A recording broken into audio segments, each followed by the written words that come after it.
right? Like, you find a muscle fire every day, enjoy your mat. Namaste, yogis. This is Adrienne. Welcome to How Yoga Changed My Life, a podcast. Today, we're interviewing Meredith Ames. So let's jump right into it. Hope you all enjoy. And actually, I'm just going to throw it straight to you, Meredith. Introduce yourself. Hello, I'm Meredith Ames, 44. I live in San Antonio. I'm a mom. I work in the family business part-time. What's a family business? It's a gift store in Alamo Heights. Nice. Oh, that's right. It's your mother-in-law? My mother-in-law store, yes. Nice. So my husband and I. Well, you can give a shout out to your mother-in-law store if you want to. Tell us the name of it. Yeah, it's called Hanley Wood. It's a really traditional, it's been there since the 60s, wedding registry store. So when people get married, they come and pick nice dishes and silverware and things like that. Monogram napkins. That's Things sweet. like that. I love that stuff. Yeah. And then we have other gifts and home decor and things like that. Nice. Yeah. It's been in the family. John Hart luggage. Ooh. So you guys have had that in the family since the 60s. That's pretty incredible. Well, it's changed hands a few times. My mother-in-law bought it in the 80s. Oh, wow. Yeah. That's still amazing, So though. since the mid 80s. It's still 40-some years of Yeah. being able to stay in business. And a fixture of the city. Right. Yeah. Right. Yeah. I mean, that's a big deal. So tell us, where are you from originally? Pretty much San Antonio. We moved from Houston to here when I was in elementary school, and I've been here ever since. And That's awesome. yeah, I went to Alamo Heights High School, and Nice. been here most of the time. Cool. Yeah. So we want to learn about your yoga story. So Meredith takes classes at a studio that I teach at, and how long have you been coming now? Let me think. I suppose I started coming maybe last spring, I suppose. Yeah. I don't remember exactly. And is that when you first tried yoga? Or when did you first get introduced to yoga? No. So I've been doing yoga.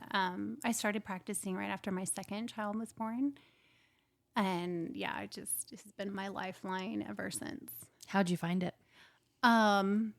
I think I probably just wanted to get fit after having a baby, kind of a thing, and went to this local studio and just fell in love with it and kept coming back and did a really great beginner series there, which was amazing for setting the foundation for the practice. I learned all the poses. That's a huge deal. And a lot of times, people go into a yoga studio and they're worried about how, they're going to know what to do and how they're going to be able to move. And it's if you just know a little bit beforehand, you're okay. It's very helpful. And I feel there's maybe not always a lot of instruction about how to get into the pose. So it's True. helpful to know. True. What kind of studio was it? So she does Nia and yoga. Oh, very cool. So yeah. What's Nia? Nia's like you can maybe explain it a little It's bit so better. fun. It's like when you were a little kid and you would just twirl around and dance and just kind of freestyle, do your own thing. Very nice. One of like our- a static dance. Yeah, but I it's suppose so, yeah. it's like a fitness base. It's a certification you get. It's called NIA. Loves it. Yeah, it's really fun. Yeah, I've never done it, but when I worked in Chicago, there was a woman that worked for me at a studio that I was in charge of all the group fitness stuff. And she was a Nia teacher. She was so good. She was amazing. Older lady, had the body of a freaking rock star. Just by doing Nia. And probably so happy. Very happy. Yeah. Very happy. Almost to the point where you're I'm feeling bad that I'm not as happy as you are all the time, right? She's just bright. So you started it. So how old are your kids now? So my youngest is 15 now. Nice. It's been 15 years of yoga. Yeah. That's awesome. 14 and a half, I would say. Yeah. So you found the studio near your home, right? And then when you first went in, what was your first experience like? Do you remember? I don't really remember. Yeah. I just remember instantly feeling at home and just loving it. That's awesome. Feeling for the first time or not for the first time, but just I had control over how grounded I felt and how calm I felt. Being a mom really threw me for a loop. It's it is. It's anxiety inducing. Oh my gosh. Well, a lot of women are being diagnosed now with late onset ADHD. Yeah. Because of having to manage so many different people's lives in their life, right? Moms for their whole life were just with themselves until they have kids and they have families, and then they're managing children, right? And all that gets tripped up in your brain. So, Totally. And we had the whole sandwich generation phenomenon. I don't know if y'all are familiar with that, where you're caring for older parents and children at the same time. So I had young children. oh wow, My mother was ill on and off for a really long time. So oh, I'm sorry. yeah, so it was like That would be, were your kids little when that was going they on? were little. Yeah. Wow. So yoga really was a lifeline for me. Yeah, I can attest to that. Preach, Yeah. sister. That's the way I feel too. Yeah. So is there ever a time when you were kind of deep in the practice of yoga? Because it sounds like you felt right at home. Did you keep going back regularly, or did it take you a while to kind of get into it I regularly? did. I just kind of jumped in regularly. I kind of floated around to different places. So from the place where I started, the studio, I floated over to Ashtanga with a teacher at my son's school. She taught the moms after drop off on Monday awesome. mornings. That's And awesome. it was awesome, super transformative. And then I kind of floated over to Baptiste yoga, hot heated. Yep. That was awesome. Then I went all in on Kundalini yoga. Yeah, tell me about that. So how did you find Kundalini? Yeah. So I found this amazing teacher at the Baptiste studio where I was practicing, and she was doing a workshop one weekend. I don't even really remember what it was, but I was like, oh, this lady's cool. I really like her. And found out she taught this Kundalini yoga and thought I'd try it. I kind of popped into it before, but it didn't really stick. Mm-hmm. And so, yeah, I loved it. And it was like, if yoga was the lifeline, Kundalini yoga was like a rescue ship, Ashtanga yoga. You said you started with kind of like the Nia and yoga studio. Yeah. Well, I wasn't doing Nia. I was all in on the yoga. And it was, I guess you would just say Hatha flow, Got it. like with music and everything. And then you go over to Ashtanga and it's no music. You're very focused on your breath. And it's the same poses over and over again, depending on the series. Yeah. But I loved it. It was super transformative. Like my body, I've never seen it firm up that quick. It was amazing. Oh yeah. Yeah. And, it's an intense practice. Very similar to like a Bikram where you're doing the same poses over and over again, but you're still kind of getting this benefit of movement. And it sounds boring, but it's actually amazing. I love doing the same thing over and over again because it's like your body knows what to expect. So it's like soothing. People love repetition. Yeah. And then you went on to kind of do like the power vinyasa and Baptiste style. So you got kind of more into like the chaturanga stuff and kind of that power Very flow. much like what I'm doing now, I suppose. Right. Yep. Yeah. Absolutely. Absolutely. That's kind of what we teach right now. Yeah. And are you feeling like there was ever a time where you pulled away from your practice over 15 years? There've been bouts, where I'm like too busy to go to yoga, and that's when I definitely need to go to yoga. Yeah. Which I learned if you buy the membership or you prepay for everything, then I'll go. Yes, exactly. It's very helpful. I agree. Makes me go. But I want to be that yogi that's so dedicated. I don't let anything get in the way. I get up at 6 a.m. and go. I haven't met that yogi yet. There are people who do it. These 6 a.m. classes exist. Oh, I teach them. Do you teach them? Yeah. I teach 3 early morning classes a week. Yeah, I teach 2 6 a.m.s and a 7:30. Yeah. And I force myself to do that because I wasn't a morning person, but I really appreciate that time to myself in the morning. But it does. I've talked to my mentors that have taken breaks from yoga, whether it's been a physical break or they needed it from an emotional standpoint. They needed to fuel or find something else, right? But the practice is always there for you, which is great. So when did you start to notice that yoga was more than just going in, doing a practice and leaving? Immediately.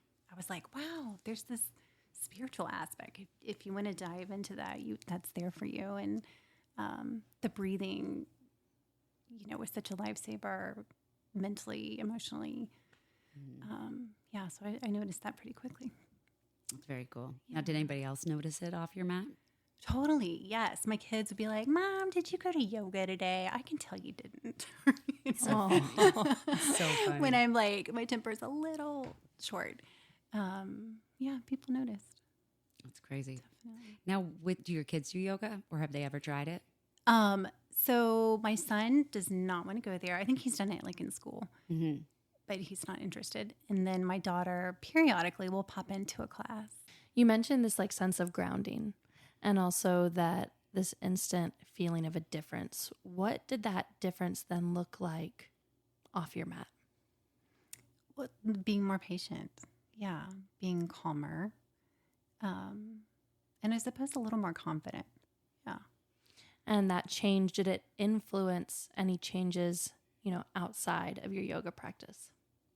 I suppose so. Yeah. I mean, kind of everything. It influenced everything. The way I work, the way I interact with people, friends, my family. It's amazing. I've learned to just be really forgiving with myself and my body. And That's a big deal. yeah, like lately, I don't know if you noticed in class that day, I did something to my shoulder. So I've been doing chaturangas on my knees. Mm-hmm. And I'm like, this is what I need to do right now. And I kind of, every once in a while, I'll pop up and try it the regular way. And Yeah. I think I'm almost there. When you're doing a power vinyasa class, on average, within a 60-minute class, you're doing, 15 to 20 chaturangas. Mm-hmm. That's a lot. They're tricep push-ups. You're holding it halfway. Like that takes a lot of energy. And that repetition, if you're slightly off in your shoulder girdle, can do a lot of damage to smaller pieces and parts, right? So it's kind of like learning. I think it was actually my weighted blanket. Shut up. Do you guys sleep with a weighted blanket? No. I don't. They're amazing. But I also know that if I sleep just a teensy bit off, or if you've ever thought about sleeping with your arm underneath your head's like 20 pounds. Oh my gosh. And so like throughout the night, your arm is going to start hurting and fall asleep. Yeah. And so sometimes even if I just have like my hands, like I'll cross my arms while I sleep on my back. Yeah. And then I like lose all feeling in them and I have to like shake them out in the middle of the night. Yeah. So Yeah. Well, this thing is heavy. When Yeah. you roll over, you go like this to pull it up, or to I go like pull this it. to pull it up onto my Oh, self. that's funny. And I think I injured myself with my blanket. I tried a weighted blanket, but I had to in my late 30s have a hysterectomy, so I have hot flashes and night sweats and all that stuff. hot. And as soon as I felt that weighted blanket, I was like, I don't care. Get this fucking thing off me. Like I cannot deal with this right now. And like it felt like I was suffocating. out of curiosity, you said that before you had been really hard on yourself, you had obsessed. Do you remember the moment where you're like, I don't have to do this anymore? I don't. I think it was just a gradual drip. Yeah. Of practicing yoga and doing therapy and all kinds of things to help myself. And to verbalize it, why don't you have to be hard on yourself? Like, what's that realization you had? Yeah. That it's okay. You don't have to do it any particular way, like whatever. And also it's all just about you. It's not about doing it right or doing it perfect. It's about doing what's best for you and your body and your spirit, you know? And what do you think is best for you in your practice? Like, what is your yoga practice for you? I guess it fluctuates. Right now, so I was injured, and taking it really easy, and I've kind of turned it up a little bit with some more strenuous classes. So I feel like right now it's about getting strong. Yeah. So the practice itself fluctuates. Yeah. Yeah. But then I have my daily practice at home that I do that's really just about meditation and breathing. And that's all just foundational, like, just grounding for the day. Tell us more about that. Okay. Yeah. So I'll tune in with the Om Namo Gurudev Namo, which is the mantra that's used in Kundalini Yoga. And it's just, again, very grounding, very soothing. And it means I bow to the wisdom within me. I bow to the teacher within me. I'll do that. I'll do a particular meditation. Is it like a guided meditation or No, just something on my own. Okay. Yeah. And then I'll do breath work, usually Kapalabhati, which is skull shining breath, which is awesome. And it's very similar to breath of fire in Kundalini Yoga. Or I'll do like Nadi Shodhana, kind of depending on the day, what I need. Yeah. I feel like the Kapalabhati is a little more invigorating. When do you usually do this practice? I try to do it in the mornings, but there are times, like ideally in the perfect world, I wake up and do it before I do anything else. But usually, especially since the time change, oh my gosh, I'm rolling out of the bed to take my son to school, come back home, maybe do it then, or maybe fly out to go to work. Sometimes it didn't happen until the afternoon or the evening. All right. How long does it usually take you to do the whole practice? Ideally, I set aside 30 minutes ish for that. That's Yeah. Yeah. And then sometimes I'll chant if I have a lot of time. I love chanting. It's super soothing. I've learned a little bit about the vagus nerve. I don't know a ton, but I know chanting, when you stimulate, it stimulates the vagus nerve and helps you Bring to you down. calm it down. Yeah. How long have you had this personal practice? I guess it's really just gotten firm in the past maybe 6 months. I've done different things throughout. This is where I am today. Awesome. That's amazing. I fluctuate in flow a lot, I suppose. That's amazing. No, personal practices are really, really hard to build. So what inspired you to? Like, what has made this important for you? I just feel like it's a necessity. It's I hate to say self-care. I don't really like the word self-care because it's sort of come to sound indulgent or whatever. Right. Just maintenance, self-maintenance. It's like brushing my teeth. It's like flossing, Exactly. energetic flossing. I like that. Yep. Yeah.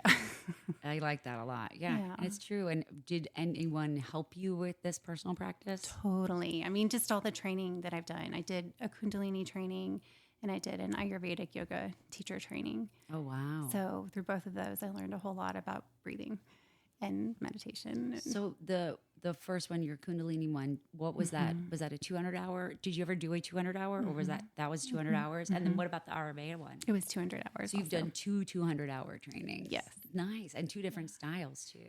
Yes. So why don't you explain to our listeners what Ayurveda is then? So Ayurveda, I think it translates literally to the science of life, science of living. And it's just, what people practiced thousands of years ago when we didn't have Western medicine to stay healthy and regulated and whatnot. And it just, it'll advise people to eat particular foods or do particular practices depending on their particular constitution. Like it takes into account that we're not all the same. And we're all made up of the same elements, but different ratios, I suppose. Right. Right. Absolutely. Yeah.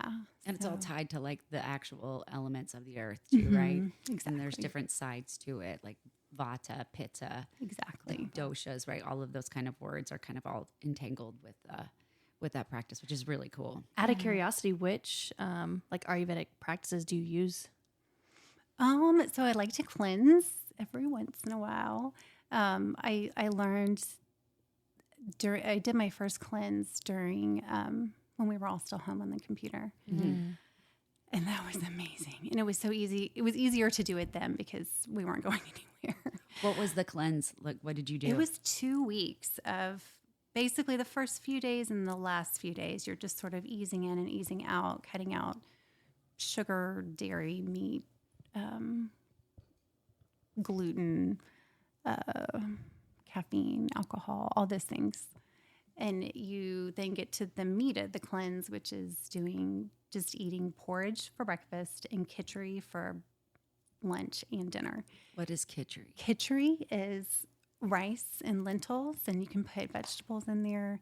It gets a little boring. So how many days was it? I think the core part of the cleanse that time, the khichdi part was 5 days or 7 days. I don't remember. And I've since started to do my own, which is much shorter. but that first one I did was amazing, and I felt like $1 million afterwards. And with that one, it like culminates with a purge, which is not super fun. What is that? So what is the purge? It's a castor oil purge. So you drink castor oil. Like a lot of it or just like a little bit, like a shot? It's probably like a shot. I don't really remember the amounts, but... Now, does that make you purge in the in or the out? In the end. In the end? The end. Okay. Is it like do you have to plan ahead? Like I'm purging today. You definitely have to plan ahead. Like whatever you do, the next day needs to be easy. Wow. Yeah. I mean, are you just like sitting outside of the bathroom for the whole day? I mean, I guess you should. I've never done a like full on cleanse like that. I've done other things like crazy dieting things in the past, but never anything truly that intense. Yeah. So the first few days, you're probably a raging lunatic, right? Because you're just miserable with not having coffee or caffeine or The hardest sugar. thing for me was snacking. Mm-hmm. Like they talk about, keep it to just the 3 meals. And you can eat as much as you want at those meals, but no snacking. I find that love only to works snack. for me if I'm very busy in the day and outside of my house. But that's very hard to do during a cleanse at the same time. Because you have no energy either, right? Like your energy levels, did you find that they dipped or did they actually go up? They came back up. Yeah. I mean, maybe the first few days were, dip. I was like anxious and irritable, very Yeah. irritable. Yeah. Um, And yeah. then, so after the purge, you start restoring, coming back, nourishing yourself with I mean, all the food throughout it is very nourishing. so after you did your trainings on the practices of Ayurveda, did you have a good eating habits before that, or did this change your eating Sort of. habits? So the biggest thing that I feel like helped me that I learned through all this was routine. I really bucked routine for whatever reason. It was kind of like this rebellious child thing. Yeah. Like, I'm not going to do that. I'm not going to have a routine. And Right. it's really, really helpful. My body learned, I know when I'm going to get fed. I know when I'm going to go to sleep. I know when I'm going to wake up. And it's very, again, just soothing. Yeah. Reassuring. Yeah. Well, and that predictability of your body then can allow your body to store what it needs to store and release what it needs to release without that fear of not What's having next? enough, right? Right. Like, what's Exactly. next? Now, when did you do these trainings? Was it obviously was after you started practicing? Yeah, so the Kundalini training, I did. Let's see, it was fall 2019. It was 3 modules broken into 3 weeks. The first week was in fall 2019, then January 2020. Then it hit the fan. Yeah. Yep, exactly. And the third training was online, and I wrapped that up.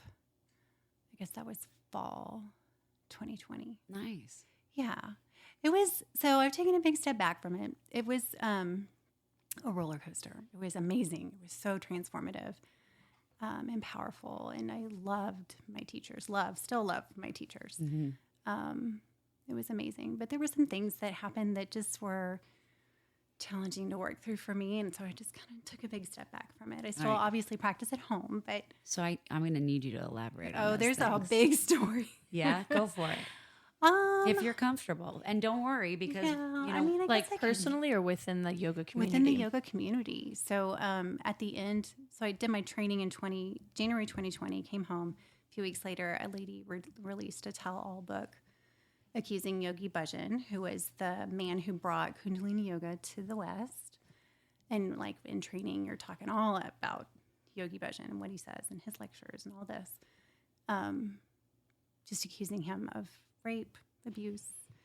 It was terrible. I mean, it was very upsetting. And the organization that oversees Kundalini Yoga said, okay, well, we're going to make this right. We're sorry. They did all the right things. I do believe, and did an investigation and found that there were more people who had the same stories. it's like relying on a human being to be the end all be all. Exactly, which that's exactly where I landed with it, because one of the teachings in Kundalini Yoga is about, they talk a lot about going from the Piscean age to the Aquarian age. I don't know if y'all are into astrology at all. You need to explain, because I do know Pisces and Aquarius, but that's all I know. Well, the Piscean age, it's been like, I think it's something like 20,000 years we've been in the Piscean age, and we're in this period of time where we're shifting to the Aquarian age. And I don't know enough about astrology to know exactly what that means. Okay. We're good with that. Me neither, but I'm nodding along as if I do. I'm like, yes. But Sounds the amazing. Piscean age is all about deferring to outer authority for your power, like giving your power to outer authorities, kings, popes, whatever. Right.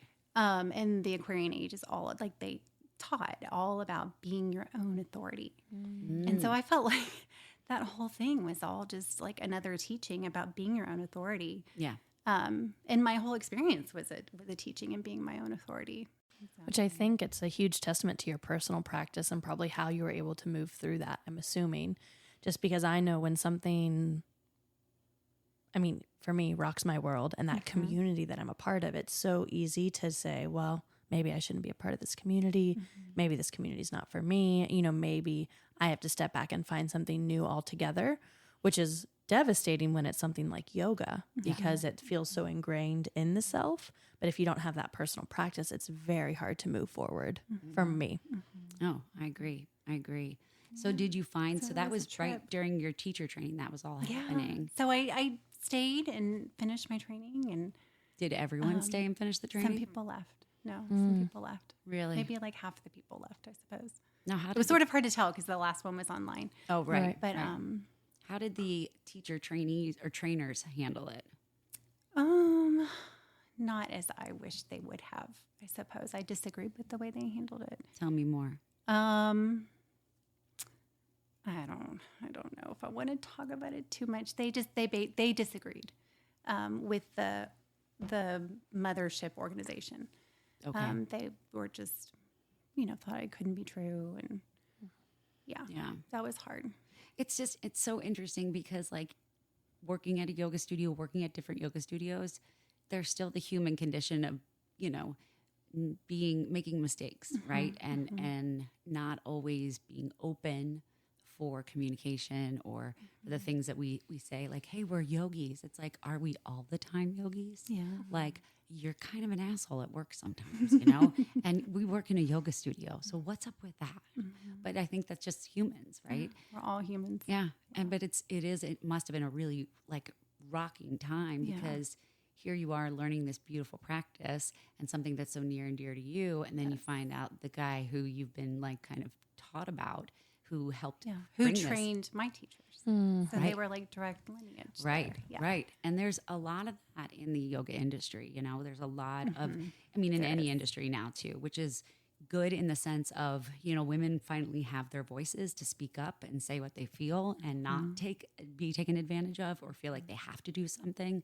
But it's also hard in the sense that a lot of the people that we thought were something bigger really are just like us. They fuck but up maybe all the we time. shouldn't build people up. Yeah, exactly. We're all human. We're all human. Yeah.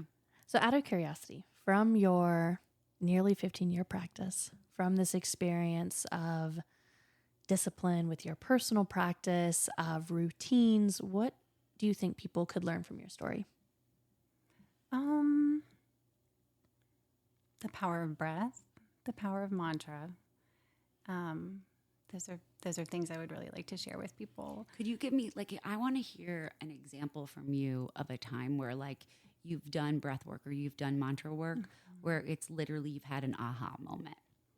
Well, like I worked with that mantra. I'm blanking on it now because I'm nervous. The Ganesha mantra. Do y'all know it? It's okay that you don't remember. Namaha. I don't know. Now I'm like blanking. But I worked with that mantra for I think I tried for 40 days. I assume I did it about 40 days. And it's to clear obstacles off your path. So when you say you did it for 40 days. I chanted it. So what does that look like? So is it 30 minutes of chanting? Is it 15 minutes? Like how? Oh, probably just a short period of time. Yeah. I mean, whatever I have time for. Usually it's like 5 minutes. So just set a timer and then just chant the mantra. And this was a few years ago, and there was a particular outcome that I thought I needed that would be the obstacle clearing from my path. And then at the end of it, it turned out it was not that at all. It was a shift in my perception and a shift inside of me.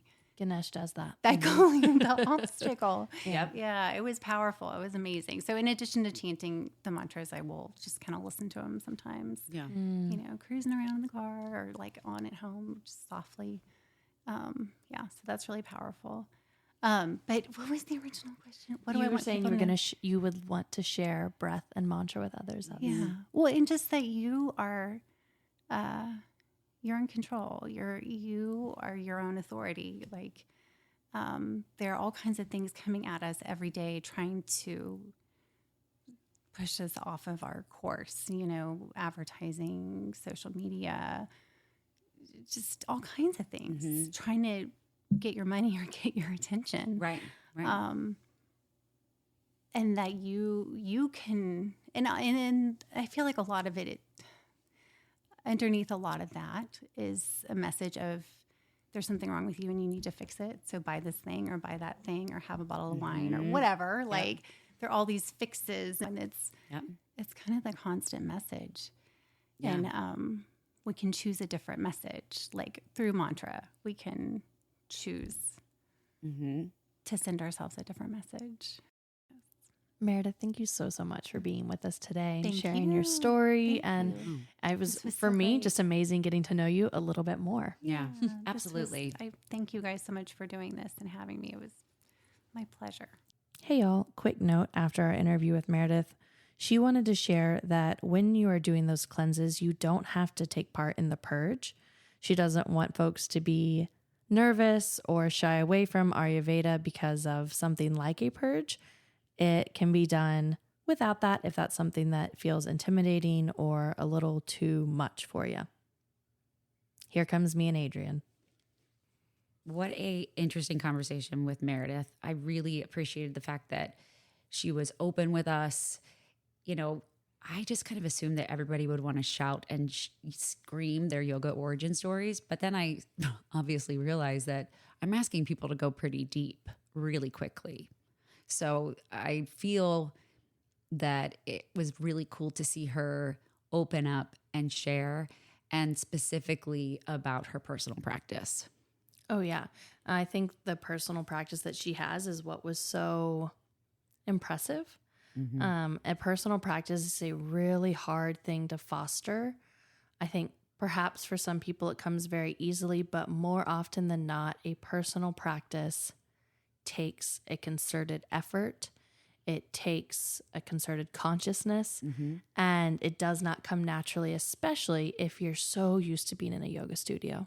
Yeah, that's a really big struggle for myself. Like trying to find the time every day that's not, a planned hour-long yoga class. Like, because we're yoga teachers, we have the kind of benefit of free yoga at the studios we teach at. Thank God for that, because I don't know what I would do without that, right? Having that ability to say, okay, I'm going to go to a yoga class 3 times a week, but every day I'm spending at least 5 minutes on myself and what that looks like. Yeah, and I think it's super easy for teachers, especially who are so ingrained in yoga studios, to drift away from a personal practice, right? Because you're so ingrained in yoga, you're ingrained in your own classes, you're ingrained in your friends' classes, that it's almost like, well, I do yoga every day. Right. And I think there's a difference between doing yoga in a studio and in a community versus in a personal practice. Agreed. Yeah, it's almost like that's the outlet, right? That's a reward for the daily grind of finding those times where you can be with your own breath and your own body. And you're, when you go to your yoga mat, you're home. That's where the work happens. That's where you find yourself. That's where you dig deep. And it doesn't have to be just yoga movements. It has to be silence and stillness. It has to be effort and ease, and making the discipline happen is the hardest part, right? Just like we've talked about before, walking in a yoga studio for the first time is fucking hard. It's fucking hard to do a personal practice. Yeah, it makes me think of when Martin said that for him, going to the gym was a workout and yoga was a work-in. But I think it's really easy for yoga classes to become this workout, right? A way to tune out, a way to get away from everything. Like you mentioned, like it's this reward for the grind of the day.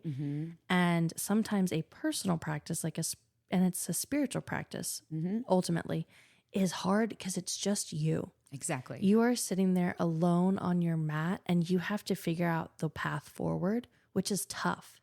There's no one to guide you. There's no one to lead you. And so that is holding up a mirror to what you do or don't have in your tool belt, to what you do or don't have in knowledge, which can be really intimidating with something like yoga because there are not a lot of resources on how to foster a personal practice. There's not a lot of resources on what yoga is outside of asana. Exactly. And so I think that is where that difficulty to a personal practice comes from at times. Totally. And I feel like too, what you said about not having a lot of resources out there. That's kind of one of the reasons why we wanted to start this podcast, was we wanted to share with a broader audience what yoga is. And I think we talked about it in the episode with Meredith that, it's kind of like yoga should be your driver's ed manual, right? It's the same kind of thing. You're learning how to move and operate. So when you're learning yoga for the first time, you can't take an elephant in one bite. You have to take tiny bites and know that every step, every movement, every second that you're sitting or you're still or you're moving or you're in your body practicing is one more minute that you are connecting with your true self. And all of that starts to bleed off your mat, right? And just like you said, like when you go through shit, don't avoid the mat. Stay with the mat. Absolutely. I do think that's kind of why we started this podcast, especially because with interviewing folks who are students versus interviewing folks who are teachers or who are in teacher training, I'm hearing so much of, I didn't realize all of these facets of yoga exist or all these components to yoga existed. And I'm hopeful that something like this podcast begins to bring the other facets of yoga to students, because there are so many, right? Yep. Yoga is so much more than asana. It is so much more than a physical practice and a personal practice. Some might call that like svadhyaya, self-study, right? Is another component. It's that spiritual side. It's a component of the yamas and the niyamas. And that is 3 of 8 limbs that we're talking about, right? So there is so much to it. And it's so often gatekept, because I think people do respond well to it. When I've introduced it and incorporated it into classes, it resonates. So thinking about when yoga kind of hit the US was, in LA, California area. I'm not saying LA, I should just say, let me restart that. So when yoga came to the West, it entered through California, kind of bled its way across, New York, Miami, a lot of those big areas, right? But it seemed to be just movement and all of the cool stuff that we should be learning about the science of our bodies, not just movement, right? Like you had said earlier, movement is 1/8 of the limbs. So why are we just doing 1/8 of the work, right? Like we need the other 7 limbs. And that, I think, did it have anything to do with Christianity or Catholicism or religion in the West, and how it was seen as like, oh, the hippies do yoga, right? The weirdos do yoga, the ones that are pretzels do yoga, but they didn't see the work that was being done, because the work that's done is at home by yourself. I think there's maybe like 2 or 3 reasons why yoga in the West has predominantly been a physical practice. One being, we're obsessed with physical practices, right? We're obsessed with the body. We're obsessed with being thin. We're obsessed with athletic modalities, right? So, and yoga works. Madonna did yoga because she wanted to do all these contortions and whatnot for her shows, right? That was her motive, not because she was trying to work inward. You know what? Let me not speak on behalf of Madonna, but I know that that's a part of it, right? That Madonna wanted to do these different like acrobatic in the things, beginning, right? For her shows. So that's one thing. We're obsessed with the physicality. But I think that to that point is that as soon as she started to go into the yoga practice, her priorities changed. You know that?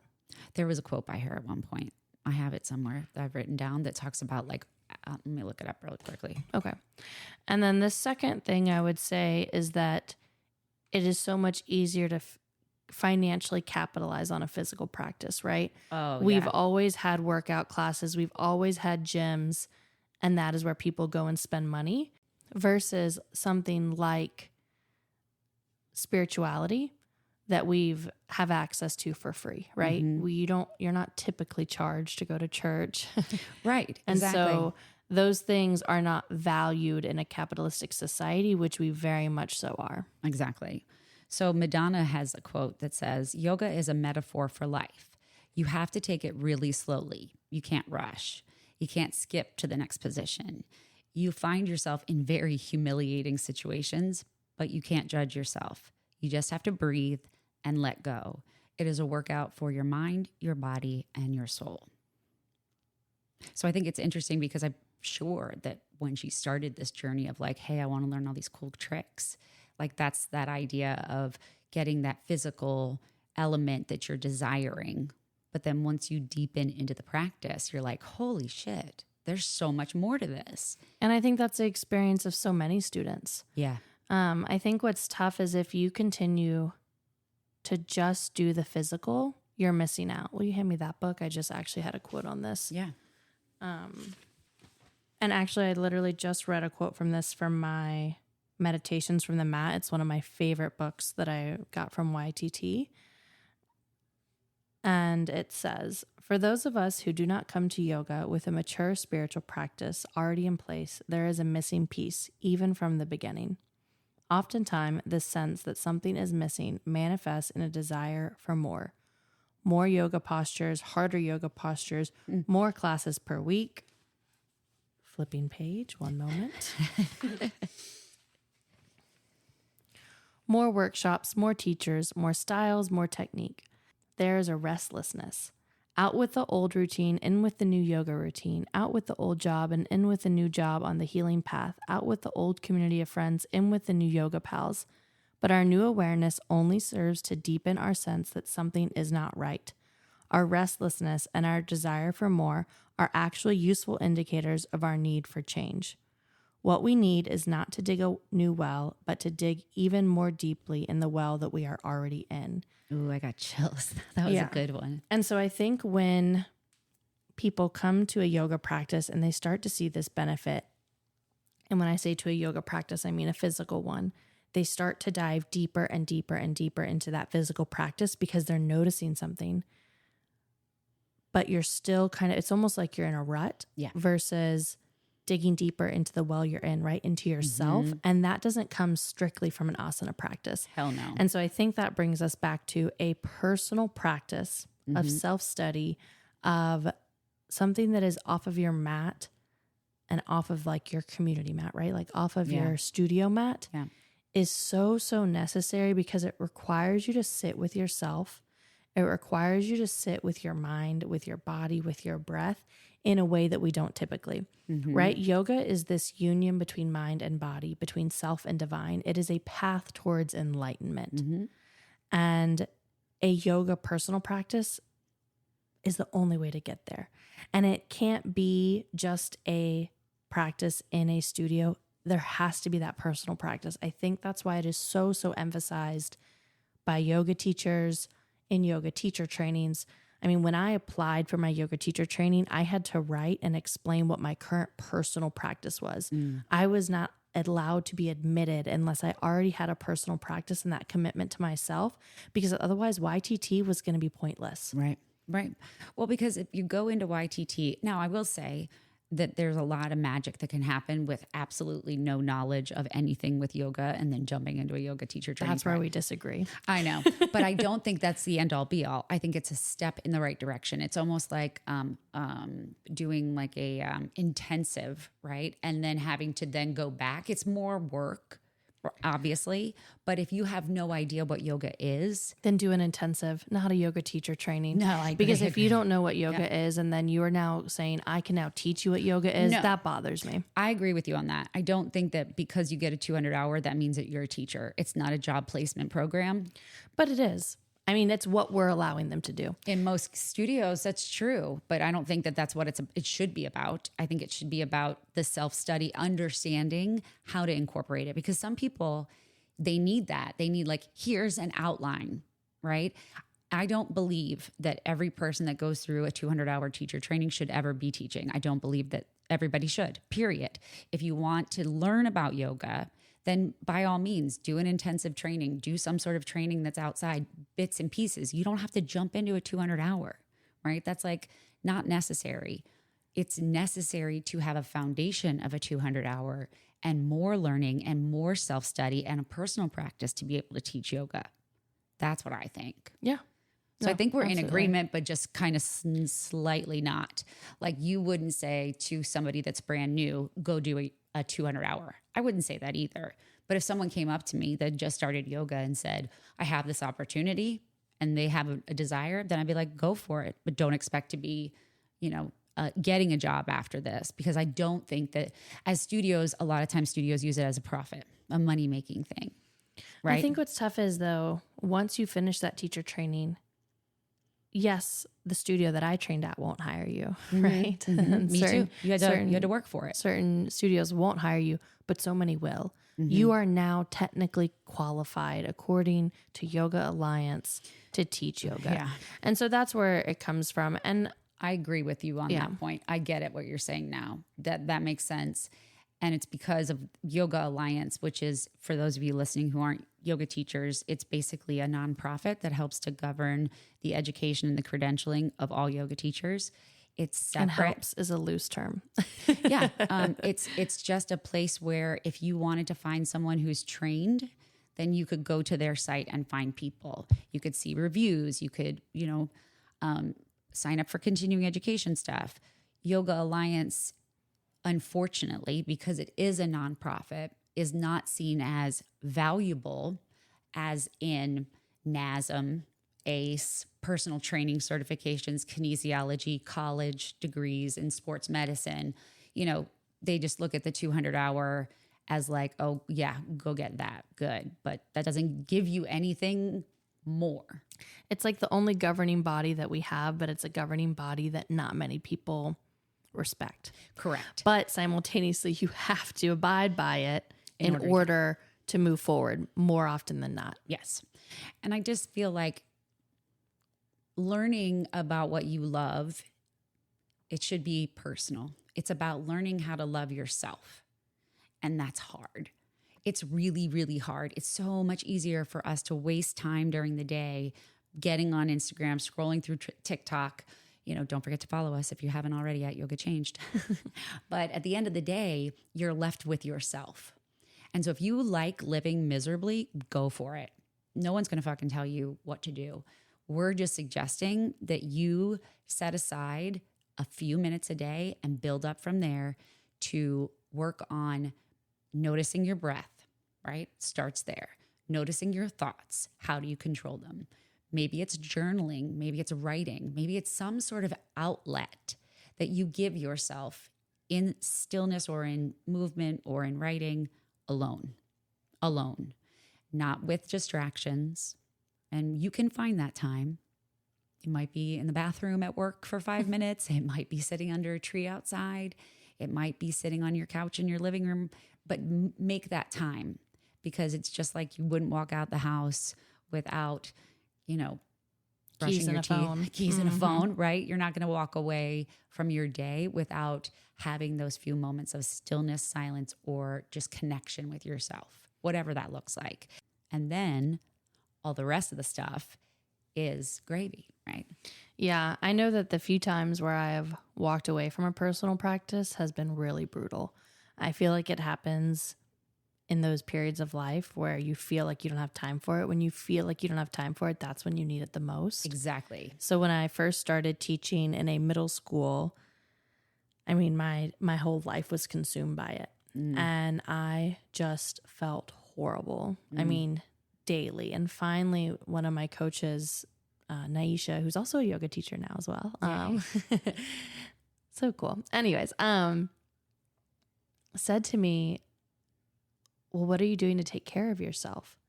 And I said, well, normally I meditate in the morning, or normally I have a breathing practice, or I, practice mantra. And she was like, well, you said normally, like, why aren't you doing it? Mm-hmm. And I was like, well, I don't know. Why is that though? Seriously, when shit hits the fan, we walk away, where we should be walking right to the mat. As soon as you start to feel that feeling of, my life is busy, I don't have time, you feel it slip away, go back to it. It's the same thing with our monkey minds, right? When we're trying to meditate, and your meditation to me is not clearing your mind of thoughts. It's learning how to give your mind a job, to get yourself in a situation where you're not tied to the thoughts, that you can just be there and watch them pass by, right? And in that moment of time when you do that, it's such a blissful time, and it's such a connection. So when you walk away, remember that bliss that you're walking away from. I think it's almost just a lesson I had to learn personally, Yeah, right? And true. so when Naisha pointed it out to me, I went back to it. Mm-hmm. And I immediately saw the benefits, right? I was calmer. I had more patience for my students. I didn't feel like I was on the verge of tears at all times, you know? Right. And so then in years to come in the classroom, those moments where I was overwhelmed, I had that voice in the back of my head. And that voice was Naisha, right? And there was even a time where I sent her a voice memo and I just told her like, look, it's 3 years later. Thank you. Because now this is what I go back to. Mm-hmm. And I think it's tough, you know, when new things pop up, you almost don't know how to handle it. Even though I have handled so many other stressful parts of my life with a yoga practice, this was now something new, right? Teaching was something that no one has really prepared for, like teaching in a school, especially just, you know, in today's climate. Well, and you were teaching during COVID too. Yeah. COVID, middle school, so on, right? Fucking miserable. Yeah. Middle First year school. teacher, you know, it was just a lot. And so all that to say, I just had to learn that lesson. And now when those things pop up, I know to lean harder into my practice. Such a big win. Yeah. And that's something that whenever students come into class and they're like, oh, I'm so sorry, I haven't been here. Or if they text me like, I can't make it today, I'm not, or my shoulder's sore, I can't come to class. It's like, I don't need to know. It's your life. You know, I'd love to see you on your mat, but just know that you can do it at home. And what does that mean? Like, what does that look like? So going back to Meredith, she got to explain her personal practice and what that looks like to her. And she's been doing it consistently for what she say, almost 6 months, a year, something like that. I can't remember. My memory's shot to shit. As soon as the episode's done, I'm like, whoop, everything's gone. But what does your personal practice look like, Mia? How did that start for you? Like, how do you do it? How do you go back to it? I think a big part of it is starting my day with it, having a dedicated space for it. So once I entered YTT, I left a mat unrolled at the end of my bed. Now it's in our bonus room. I don't leave it unrolled now because my cats will tear it up, but Exactly. I have a dedicated space for I just snorted. and I just don't need them tearing up my Manduka, but having a dedicated like time and space for it. And also I'll say like, truthfully, right now, it's not always every morning, but what I do have every day now is at the end of my work day, I take like a moment to journal and practice gratitude. Like that's kind of what it's currently shifted to. And then I have a time for like personal practice in terms of a physical one. But in terms of that time to myself, right now it's a big gratitude practice. Good. That's what I've been leaning into, as well as actually when I wake up, I like I lay in bed for a moment. I sit up and I think about like 3 things I'm already grateful for. I love that way of starting your day. Just starting with those positive thoughts. You know, we are our worst enemies. We would never say the things that we say to ourselves to other people. You know, the things that I say to myself are so tragically awful. Like I can be so hard on myself, right? And I feel like when you open up to that little bit of grace and space, it does lighten your load. You've been going through a hell of a time lately. You know, you had recently been fired from a job in a very unprofessional way. In my opinion, that's just my opinion. I'm allowed to have that. So are you.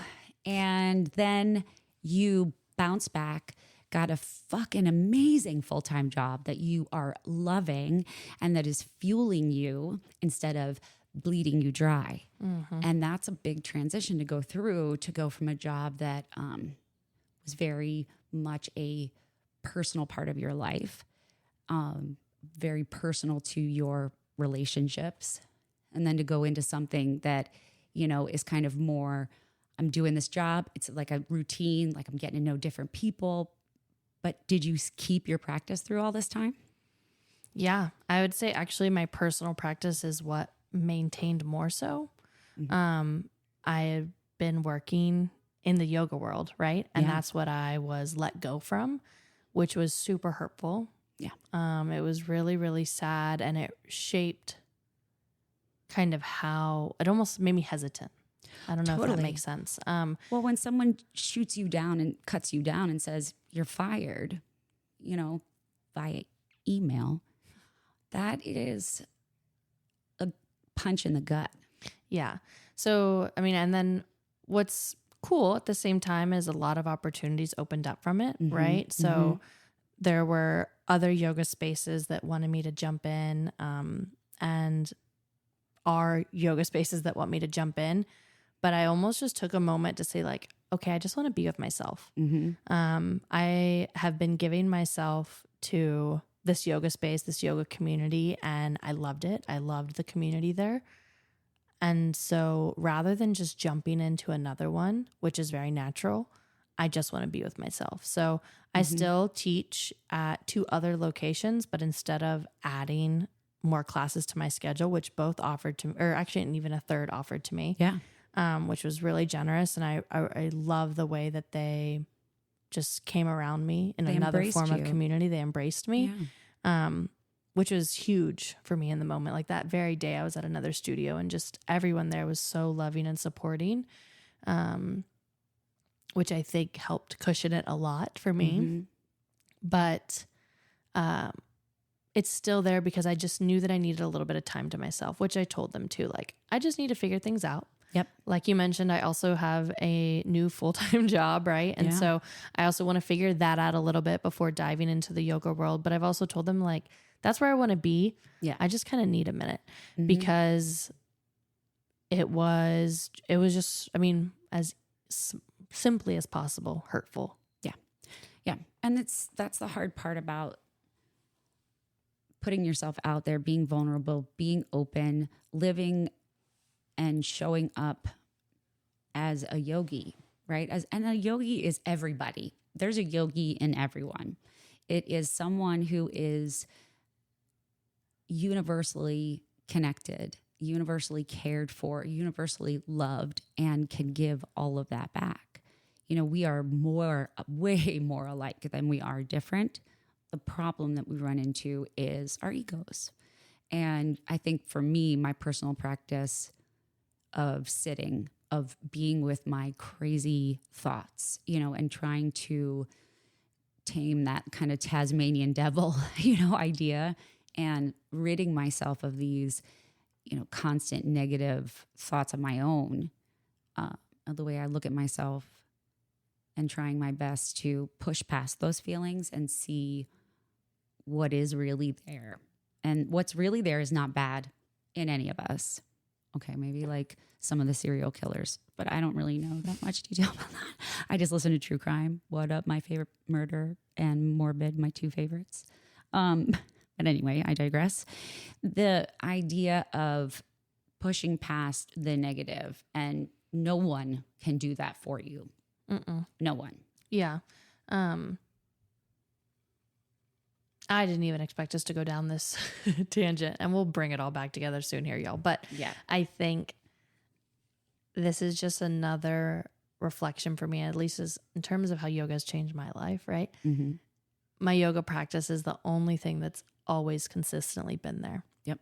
There'll be a time when Adrienne and I like interview each other and share it with y'all, but that's my consistency, is that yoga has always been there, and it's what catches me and carries me and holds me no matter what. And that's a personal practice. Yeah. And so that's what we want to leave you with, right? Meredith's personal practice inspired me greatly. Yep. I think also what she's practicing, mantra, breath work, daily. Chanting. In comparison to right now, I'm essentially journaling daily.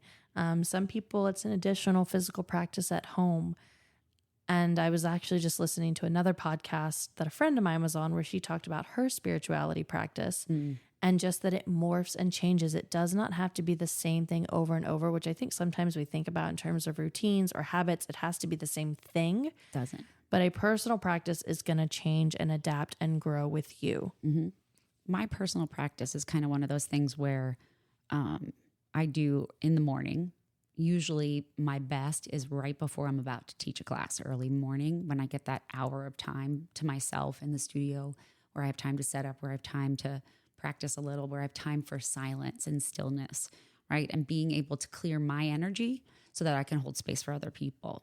And to me, what I've been doing a lot of since our gratitude list is journaling. And I feel like since yoga teacher training started for me, I journal all the time. And I'm going to go back and find my first journal, because the first thing that says in there is, I fucking hate journaling. I'm pretty sure that's like one of the first lines or so. So I think it's interesting that like that has been a great energetic outlet, right? And that's all we're saying, is that if you spend 5 minutes a day getting in tune with yourself, whether that be movement, writing, breathing, sitting still, walking, those things, when you're taking that time for yourself, you're investing, right? It's like you're investing in the maintenance of your vehicle. Right. So I know we've given you a lot of examples and stories and reasons as to why to practice a personal practice, but it might still seem kind of untangible. Mm-hmm. Intangible, I think. I don't know. Yeah. It might be intangible. So with hard. that, hard. You might still be like, what the fuck? Right, exactly. Our episode next week is going to be how to start carving out this personal practice for yourself. Great. What we need. We all need that. Yeah. I need it too. It's a reminder. Mm-hmm. So we look forward to sharing that with you. In the meantime, if you enjoyed this podcast and you have not been following us on social media, take a few seconds, open up your phone, go to Instagram and go to Yoga Changed, at Yoga Change on Instagram and TikTok. Give us a follow. It keeps you up to date on our episodes, our interviews, our follow-up, our bonus content, our stickers. That is how you're going to stay in touch with us. And then we will see y'all next Monday. All right. Have a great day. Thanks. We'll see you next week. Bye. I know how you guys, I know those that feel like stupid, crazy, like I feel safe. So fun. And that's the biggest thing. I feel like it's good for